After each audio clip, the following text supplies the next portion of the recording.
Module 1, Mindset.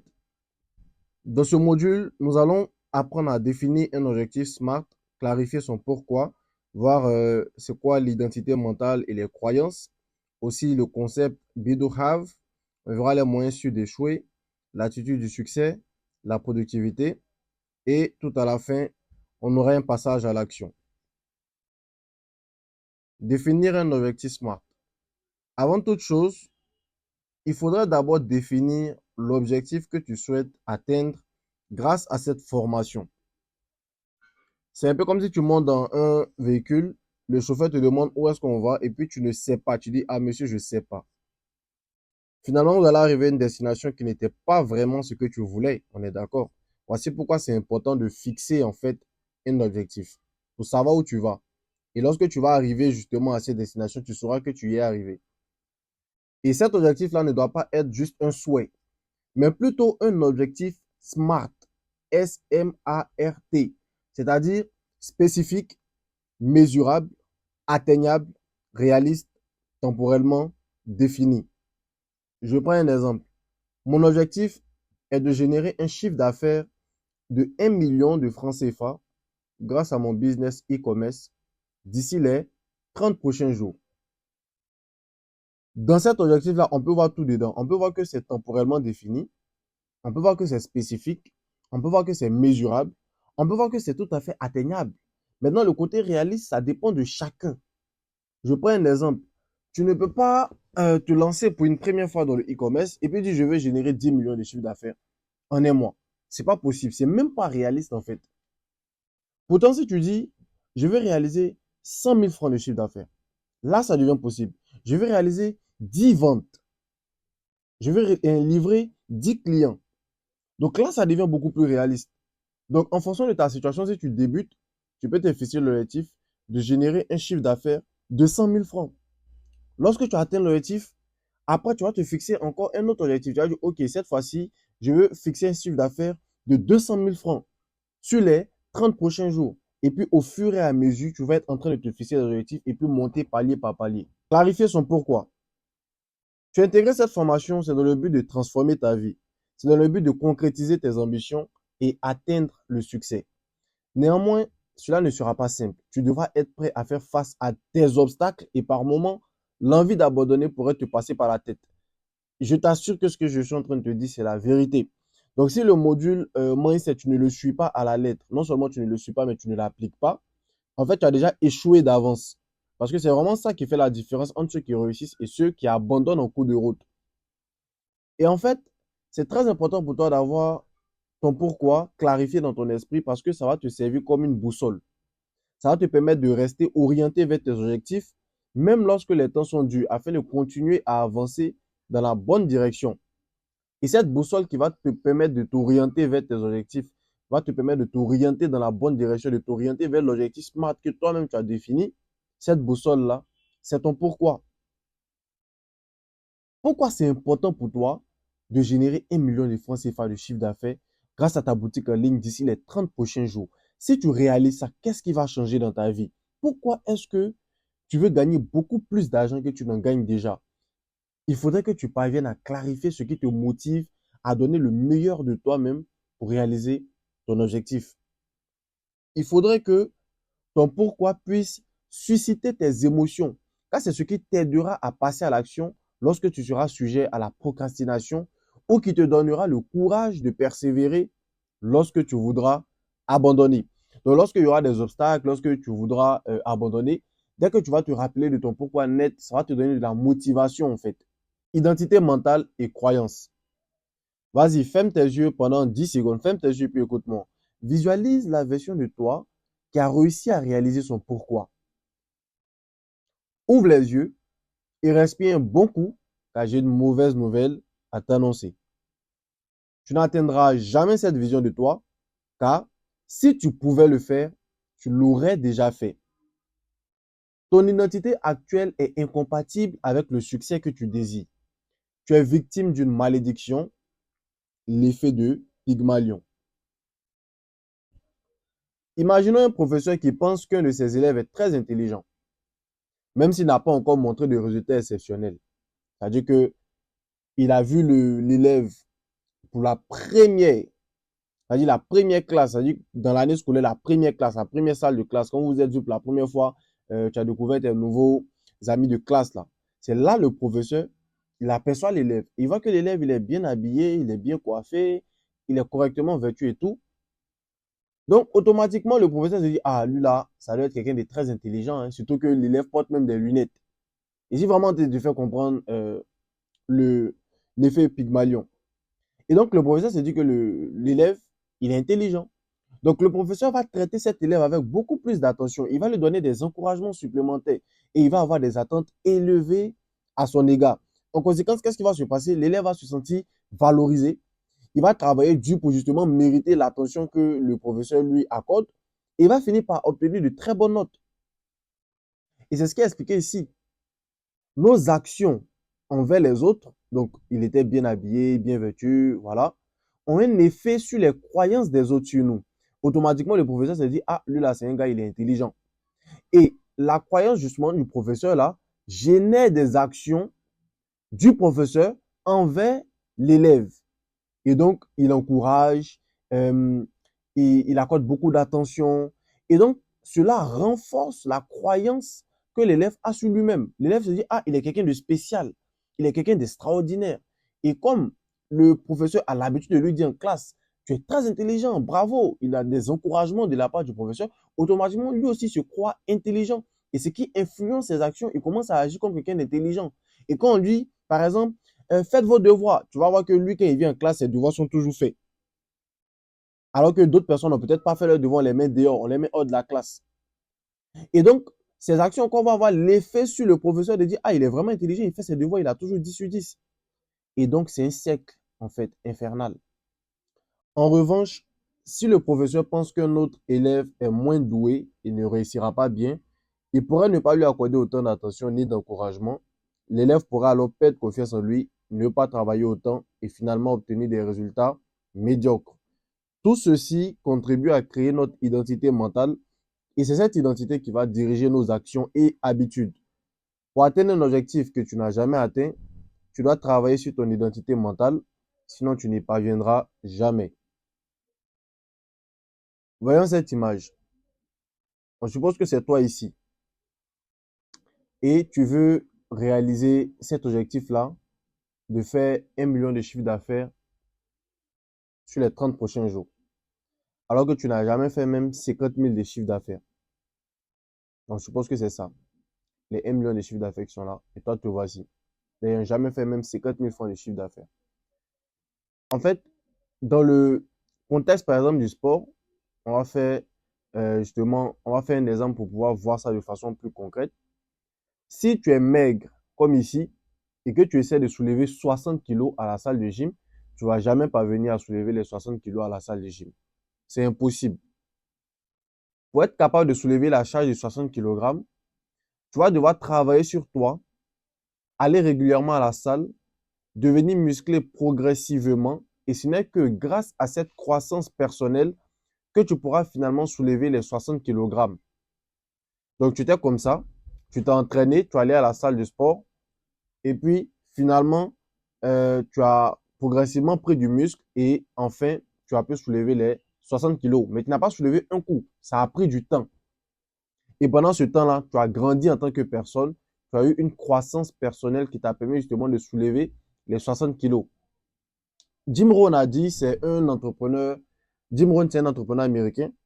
Il a dit, le succès n'est pas quelque chose que l'on poursuit, le succès est quelque chose que l'on attire vers soi en devenant une meilleure version de soi-même. Donc, si tu veux atteindre les 1 million de francs CFA de chiffre d'affaires, il faudra vraiment que tu puisses d'abord passer par des paliers 50 000, 100 000, 200 000. Au fur et à mesure, en fait, grâce à cette croissance-là, tu pourras justement atteindre les 1 million de francs CFA de chiffre d'affaires sur 30 jours. Au cœur de notre personnalité et de notre identité se trouvent nos croyances. Peut-être n'en avez-vous pas pleinement conscience, mais ce sont vos croyances qui ont contribué à façonner la personne que vous êtes aujourd'hui. Elles nous incitent à accomplir des actions qui les renforcent, que ce soit de manière positive ou négative. C'est l'effet Pygmalion. Il est donc essentiel de modifier nos croyances si nous souhaitons transformer notre identité. Nos croyances influencent notre mentalité globale. Et c'est cette mentalité qui représente en fait la distinction essentielle entre ceux qui demeurent dans la moyenne et ceux qui réalisent des exploits exceptionnels. Fixed mindset, growth mindset, c'est deux mentalités différentes. Le fixed mindset, par exemple, il va se dire, ah, le gars, il est fort en informatique, hein, il est né avec. Moi, je ne peux pas être fort en informatique aussi. Lui, il est né avec. Ah, lui, il est fort au foot, il est né avec. Moi, je ne peux pas être fort au foot. Lui, il est né avec. Ça, c'est le fixed mindset qui réfléchit comme ça. Un état d'esprit fixe qui n'évolue pas. Alors que l'état d'esprit évolutif, le growth mindset, il va se dire, OK, il est fort en informatique, mais ça dépend de la quantité de travail, d'attention et d'effort qu'il a mis dedans pour devenir fort. Il est fort au foot. Ça dépend de la quantité de travail, d'attention et d'effort qu'il a mis dedans pour devenir fort. Donc, le growth mindset te dit que moi aussi, je peux être fort. Moi aussi, je peux avoir les compétences si je suis disposé à investir la même quantité de travail, d'attention et d'effort. Il ne se ferme pas, en fait, la possibilité de devenir compétent. Lorsque le fixed mindset, il voit des défis, il affronte des défis, il cherche à éviter. Il se dit que les défis sont faits pour être évités. Il se dit que les défis vont révéler son manque de compétences. Alors que le growth mindset se dit que les défis sont là pour le faire grandir. Ce sont des opportunités de progresser, de s'améliorer. Lorsqu'il faut faire des efforts, lorsqu'il est question de faire des efforts, de faire des sacrifices et tout, celui qui a le fixed mindset va se dire que c'est quelque chose qu'il fait lorsqu'il n'est pas assez bon. Les efforts, on fait ça quand on n'est pas assez fort dans quelque chose. Pourtant, celui qui a le growth mindset va se dire, les efforts même là, pour avoir quelque chose dans la vie même, c'est essentiel de faire des efforts. Parce que c'est le chemin de l'apprentissage. Et c'est par là que je vais pouvoir évoluer. Lorsque le gars qui a un fixed mindset, il reçoit des feedbacks, donc des retours, hein, des critiques, des avis, automatiquement, il se met sur la défensive. Automatiquement, il commence à se braquer. Il rejette en bloc tout ce qu'on lui dit. Pourtant, celui à qui on fait des avis, des suggestions d'amélioration, des critiques, il trouve cela utile parce que ça lui permet de progresser. Ça lui permet d'identifier ce sur quoi il doit travailler. Lorsque celui qui a un fixed mindset rencontre l'échec, automatiquement, il se dit que c'est un indicateur de manque de capacité ou de talent. C'est la preuve qu'il ne peut pas changer. Il ne peut rien métamorphoser dans sa vie, il ne peut rien transformer, il ne peut rien créer. Pourtant, celui qui a un growth mindset, quand il rencontre l'échec, il se dit que là, c'est une opportunité d'apprendre, c'est une opportunité de progresser. Donc, en fonction de si tu as un fixed mindset ou un growth mindset, il y a un certain niveau de succès que tu vas atteindre. Et tout ceci contribue à créer notre identité mentale. Et c'est cette identité mentale, comme je dis, qui va diriger nos actions, qui va diriger nos habitudes. Les convictions sont les pires ennemis de la vérité que le mensonge. Friedrich Nietzsche, c'est un philosophe. Une fois que le cerveau humain est convaincu, il lui est très difficile de modifier son point de vue. En revanche, il tendra à systématiquement admettre tous les arguments qui corroborent sa position et à contester ceux qui contredisent son opinion. C'est ce qu'on appelle le biais de confirmation. C'est-à-dire que quand toi tu penses à quelque chose et puis tu te dis que cette chose est vraie, même si cette chose est fausse, tout ce qui va venir alimenter le fait que c'est vrai pour toi, tu vas accepter en fait. Mais tout ce qui va venir dire que c'est faux, même si justement ce sont des preuves évidentes, tu vas toujours rester dans le déni. Et c'est ça qu'on appelle le biais de confirmation. On prend exemple, par exemple, les partis politiques. Quand un parti politique est au pouvoir et qu'il déroule son programme, ceux qui sont dans l'opposition vont le critiquer. Mais quand eux ils vont venir au pouvoir, finalement, ils vont faire les mêmes choses et ceux qui sont dans l'opposition qui étaient au pouvoir vont aussi les critiquer. Mais les militants de ces partis politiques vont toujours dire que c'est eux, leurs partis politiques, qui sont les meilleurs. Pourquoi? Biais de confirmation. Pareil, Cristiano versus Messi. Les gens qui ont l'habitude de faire des débats. Tout ce qui va corroborer le fait qu'il va dire que c'est Messi qui est le plus fort, c'est ça, il va accepter. Mais tout ce qui va corroborer pour dire que Cristiano est le plus fort, il ne va jamais accepter cela. Pareil pour Apple versus Android. Donc, vraiment des exemples, il y en a plusieurs. On a aussi des croyances qui sont populaires mais qui sont fausses. Par exemple, les chiffres ne sont pas d'origine arabe mais indienne. La couleur rouge ne rend pas les taureaux agressifs. Les chats ne peuvent pas voir dans le noir total. Les produits Apple ne sont pas à l'abri des logiciels malveillants. Et tout le monde pense ça. Tout le monde pense par exemple que quand tu as un téléphone Apple, On ne peut pas te hacker avec des virus. Tout le monde se dit ça. Tout le monde se dit, par exemple, que les chats peuvent voir dans le noir.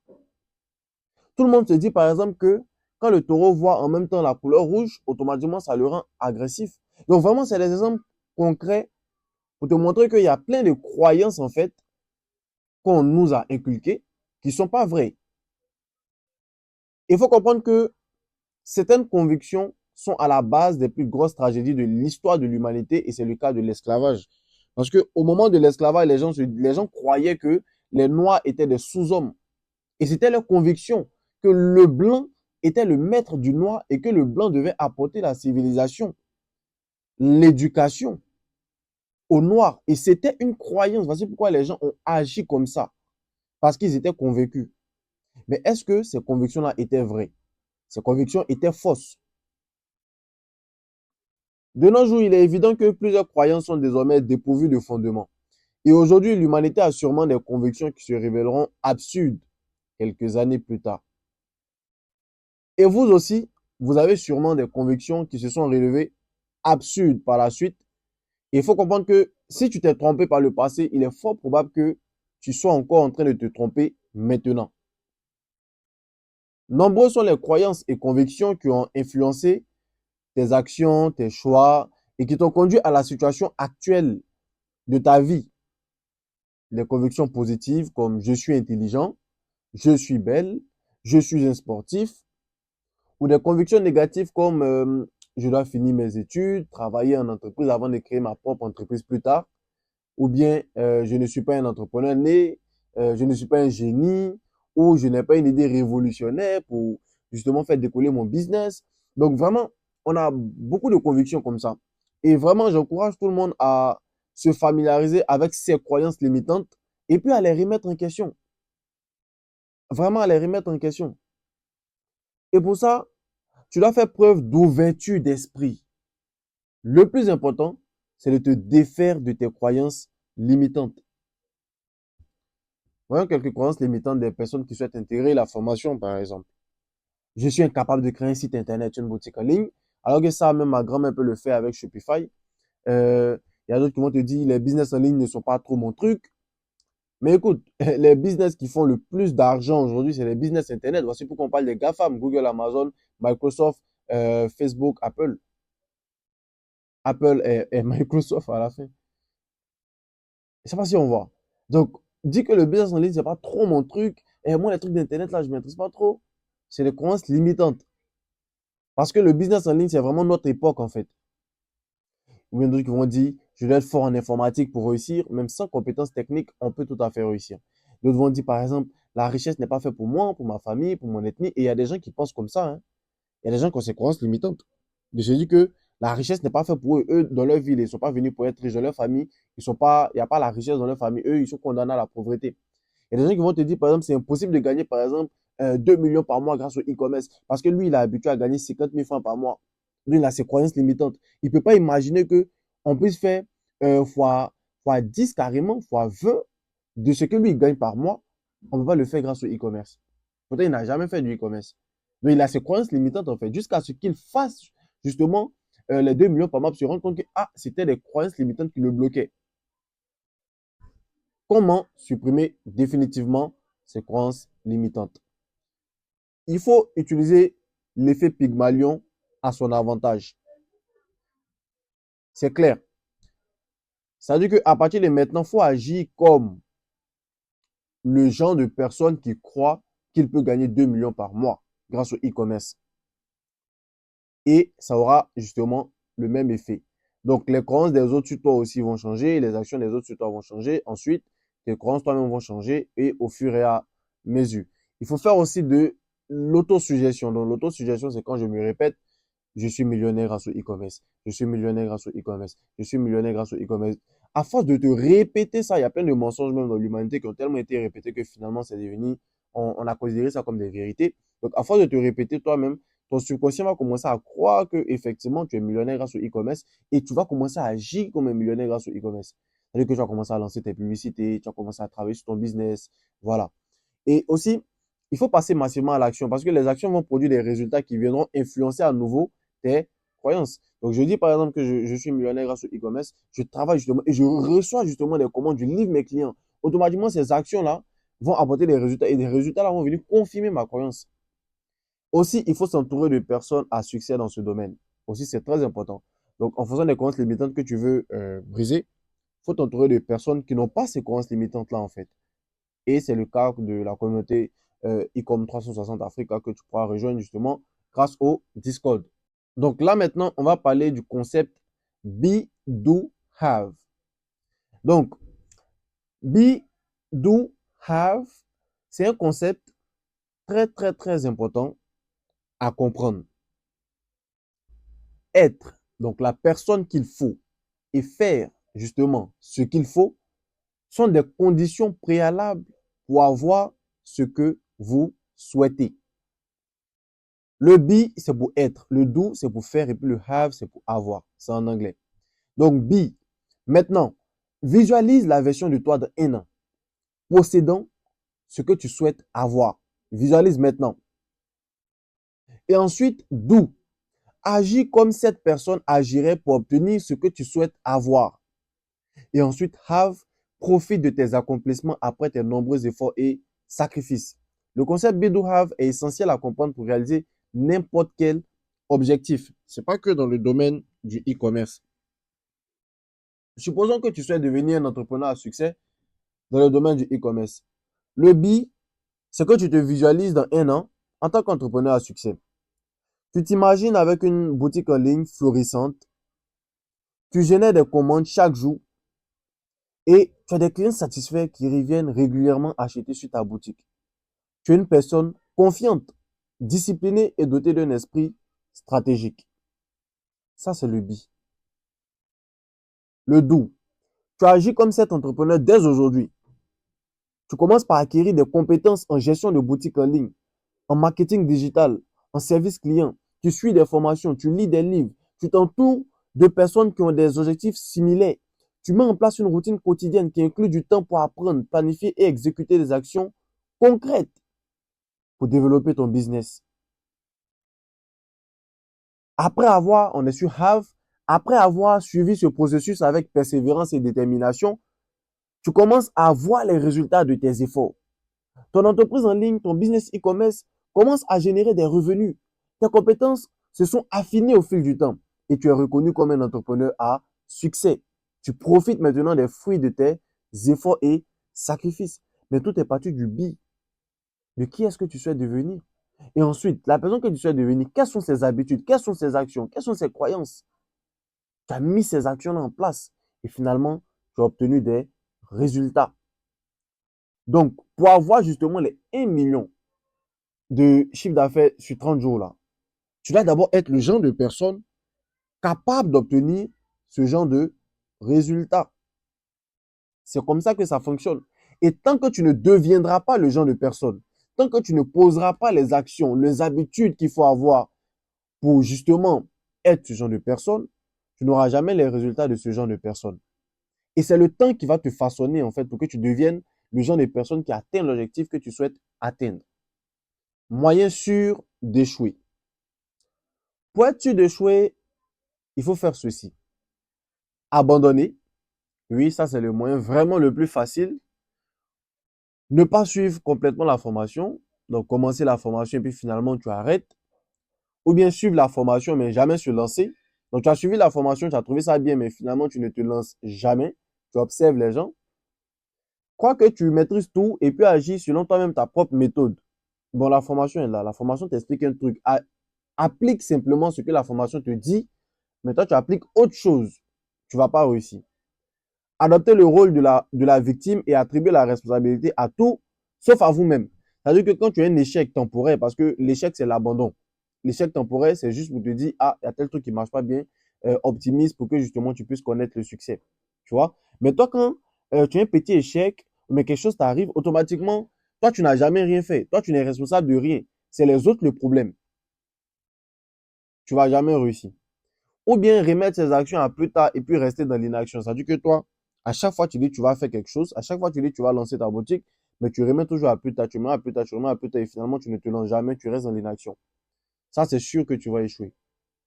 Pour être sûr d'échouer, il faut rester aussi dans sa zone de confort. Il faut esquiver les tâches qui ne t'enthousiasment pas.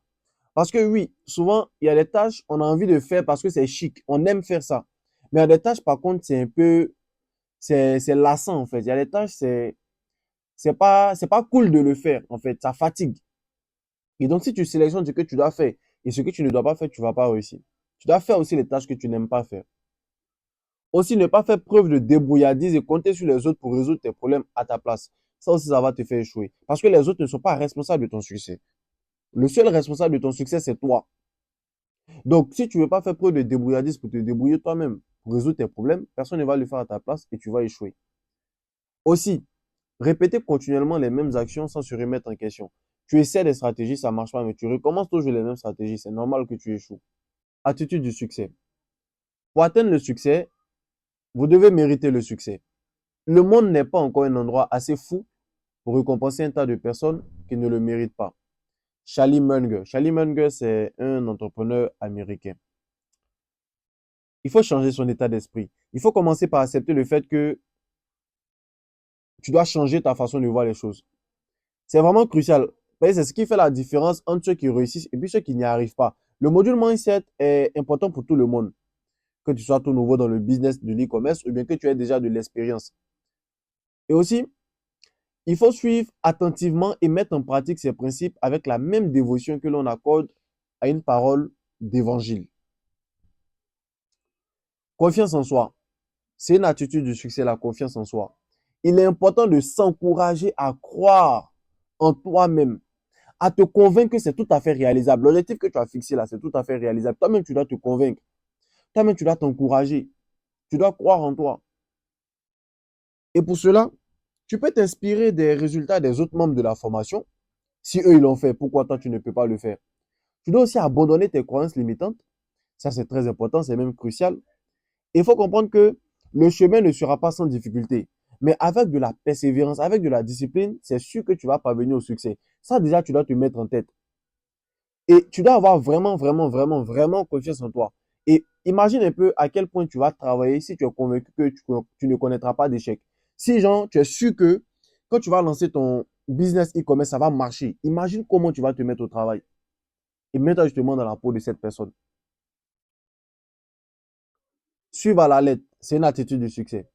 En fait, dans cette formation, il y a toutes les informations qu'il te faut. Il n'y a pas de formation e-commerce en Afrique qui soit plus complète que celle-ci. Parce que moi-même, j'en ai déjà acheté des formations. Et j'ai pris des informations justement dans ces formations-là. Et j'ai ajouté en fait dans cette formation. En plus de mon expérience, il m'a permis aussi de comprendre aussi certaines choses, certaines stratégies, certains secrets que je partage. Il est vraiment essentiel de suivre attentivement et d'appliquer rigoureusement ce qui est enseigné dans cette formation. Il faut aussi faire preuve de patience et de discipline pour suivre la formation du début jusqu'à la fin. Parce qu'il y a des personnes qui vont commencer, mais ils ne vont pas terminer. Et on apprend aussi réellement que quand on passe à l'action. Donc, il faut passer à l'action. C'est très important. Il faut appliquer ce que tu vois dans la formation. Parce que c'est que quand tu vas appliquer que tu vas apprendre réellement. Il ne faut pas aussi tomber dans le piège de l'effet Dunning-Kruger. L'effet Dunning-Kruger, c'est quoi? C'est quand tu commences à suivre la formation et comme tu as appris quelques trucs de nouveau, tu dis, ah, c'est fini, je connais tout. J'ai plus besoin de quelqu'un pour m'aider. Moi-même, je peux me débrouiller. Non. Parce que généralement, quand on connaît moins quelque chose, on se trouve super fort à la chose. Pourtant, quand on connaît bien quelque chose, on est assez humble pour se dire, on ne sait pas tout. On doit encore apprendre. Discipline. La discipline, c'est une attitude du succès. La discipline est le pont qui relie les objectifs et les réalisations. Ça, c'est Jim Rohn qui l'a dit. En fait, tu n'as pas besoin d'être le meilleur, ou bien le plus intelligent, ou bien le plus rapide pour atteindre tes objectifs. Tu as juste à être discipliné. C'est tout. Il faut appliquer de manière consistante les bonnes habitudes et pratiques qui vont te conduire justement vers le succès.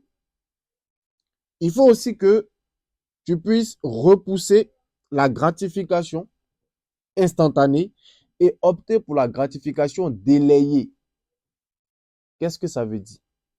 Ça veut dire que ne faut pas vouloir te faire plaisir en même temps, tout de suite. Il faut préférer plutôt le plaisir que le fait de te restreindre. Le fait de ne pas prendre le plaisir maintenant, là, c'est que ça va te donner demain, là. Il faut préférer ça. Que en même temps de vouloir profiter maintenant. C'est ce que ça signifie. Il faut aussi apprendre à aimer l'inconfort. Donc, faire des choses que tu n'aimes pas. Responsabilité, c'est aussi une attitude du succès. C'est-à-dire se considérer à 100% responsable de tout ce qui t'arrive. Tu as réussi, c'est grâce à toi. Tu as échoué, c'est grâce à toi. Donc, c'est à toi de te remettre en question. À chaque fois que tu vas avoir des obstacles, tu vas avoir des échecs temporaires. Et aussi, cette manière de penser nous permet de croire que le pouvoir pour changer notre situation est à 100% entre nos mains. Parce que si tu rejettes la responsabilité sur quelqu'un d'autre, ben finalement, tu ne peux pas te sauver. Tu ne peux pas te sauver parce que la faute est à quelqu'un d'autre. Pourtant, si la faute est à toi, automatiquement, le pouvoir pour changer les choses est dans ta main. Nous sommes donc beaucoup plus attentifs, travailleurs, car seuls nos efforts conditionneront nos résultats. Quand tu te dis aussi que tu es 100% responsable, il y a aussi cet avantage-là, parce que tu te dis, si tu ne travailles pas, tu n'auras rien. Parce que tu ne comptes que sur toi-même, en fait. C'est ça, en fait, être responsable. Compter que sur soi-même.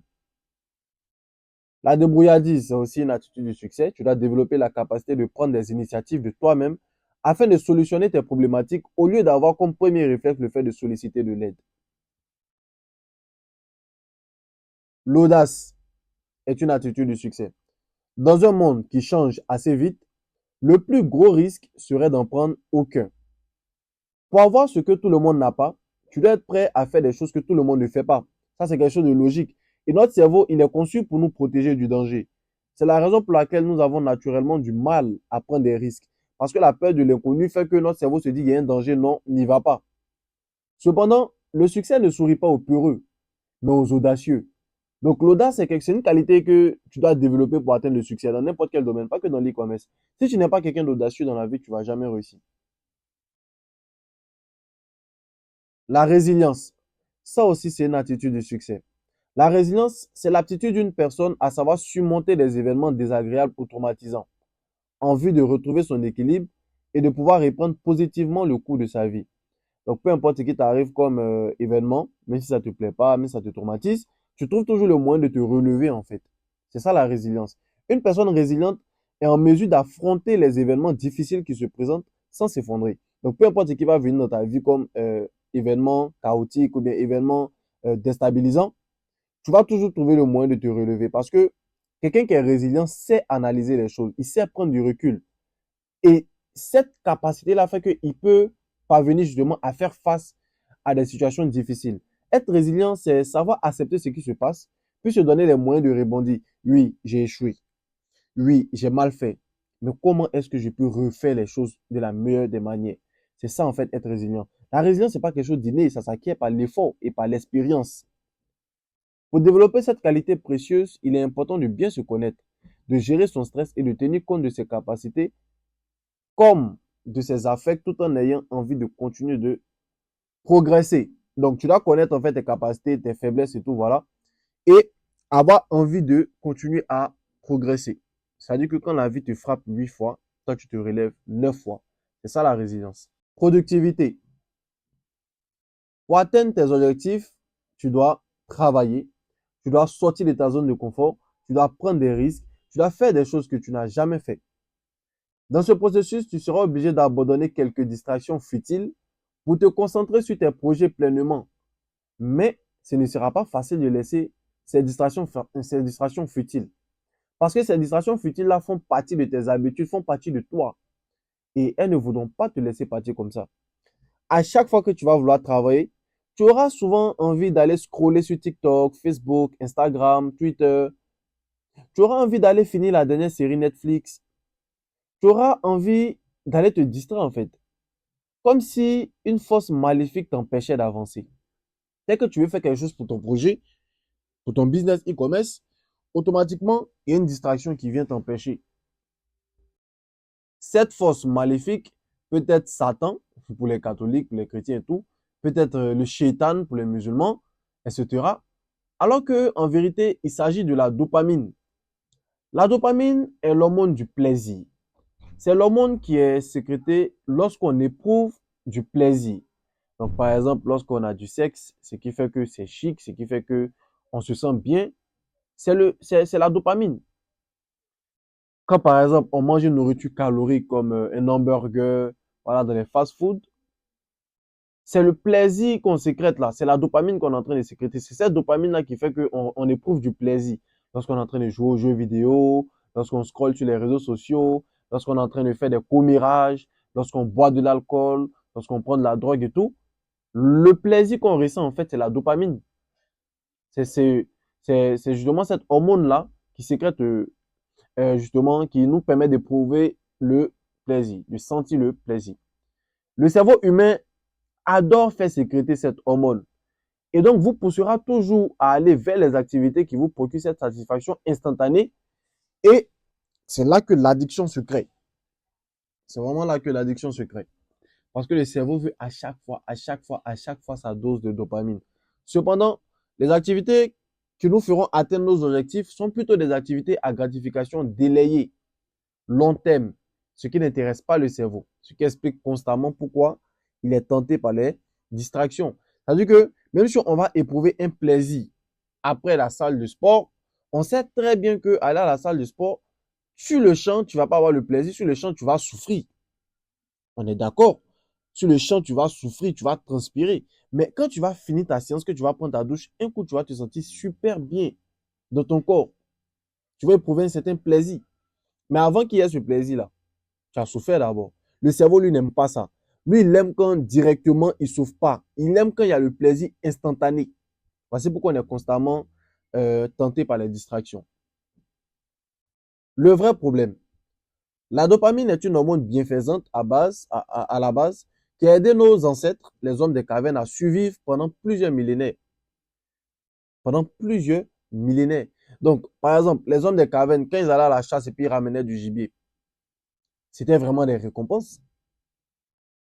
Quand, par exemple, ils allaient avoir du sexe pour se reproduire, quand l'enfant il vient au monde, c'est une récompense. Mais en fait, il faut comprendre que quand ils vont à la chasse, c'est très, très, très compliqué. On n'a pas tous les outils qu'on a de nos jours. Donc, ils risquent même leur vie complètement. Mais quand ils finissent de prendre le risque, qu'est-ce qui se passe? Ils se retrouvent récompensés. Et donc, ils ont du plaisir. Et donc, c'était des efforts concrets qu'ils mettaient en place pour avoir des récompenses. Cependant, dans notre société moderne, notre survie n'est plus réellement menacée. Et la dopamine ne sert plus à assurer notre survie, mais plutôt à récompenser nos actes de distraction pour la plupart du temps. Les sources de dopamine sont disponibles partout et accessibles en quantité et sans effort. Aujourd'hui, la première source de dopamine, c'est dans ton smartphone. Alors qu'avant, tu devais aller en brousse, tu devais aller chasser. La brousse était peut-être à 5-10 km de ton village. Donc vraiment, il y a des efforts qu'on ne fait plus aujourd'hui pour avoir la dopamine, comme les réseaux sociaux, comme les fast-food, comme le porno par exemple. Notre cerveau n'étant pas conçu pour supporter cette décharge constante de dopamine, se trouve complètement déréglé et est incapable de fonctionner normalement. Cela entraîne justement la démotivation, donc tu n'as même pas envie de faire quoi que ce soit. Ça envoie aussi le stress, ça envoie aussi l'anxiété, la dépression, et tout cela nous rend contre-productifs.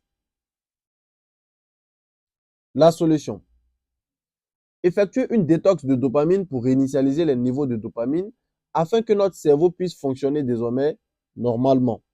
Donc, il faut comprendre que ça, c'est notre cerveau lorsque on a une forte décharge de dopamine.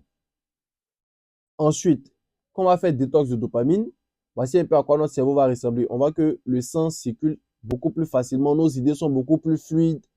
Vraiment, on est beaucoup plus attentionné. On sent qu'il y a un changement. Tout n'est plus mélangé dans notre esprit. Beaucoup de choses ne passent plus trop dans notre esprit. On sait exactement qu'est-ce qu'on doit faire quand on se réveille le matin, par exemple. Donc, on a plus de motivation, on a moins de résistance à l'effort, ça devient beaucoup plus facile pour nous de faire des efforts et on a une productivité accrue.